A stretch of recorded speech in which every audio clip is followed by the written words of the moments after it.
മർക്കട ഈശ്വരനയം, മാർജാര ഈശ്വരനയം. കടിച്ചാ പൊട്ടാത്ത രണ്ട് വാക്കുകളാണല്ലേ. ചെറിയ രണ്ട് കാര്യങ്ങൾ പറഞ്ഞു വയ്ക്കാൻ ഉപയോഗിക്കുന്ന വാക്കുകളാണിവ. തത്വശാസ്ത്രത്തില് ദൈവിക ഇടപെടലിനെ വെളിവാക്കുവാനായിട്ട് ഉപയോഗിക്കുന്ന വാക്കുകൾ. മാർജാരൻ പൂച്ചയാണ്.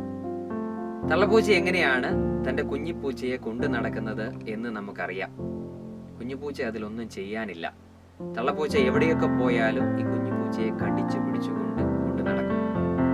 നമ്മുടെ ജീവിതാനുഭവങ്ങളിൽ ചിലപ്പോഴെങ്കിലുമൊക്കെ നാം ഒന്നും ചെയ്യേണ്ട ആവശ്യമില്ല. ദൈവം നമ്മെ നയിക്കുന്നതായിട്ട് നമുക്ക് അനുഭവപ്പെടും. മർക്കടൻ കുരങ്ങനാണ്. തള്ളക്കുരങ്ങ് എങ്ങനെയാണ് തന്റെ കുഞ്ഞിക്കുരങ്ങനെ കൊണ്ടു നടക്കുന്നത് എന്ന് നമുക്കറിയാം.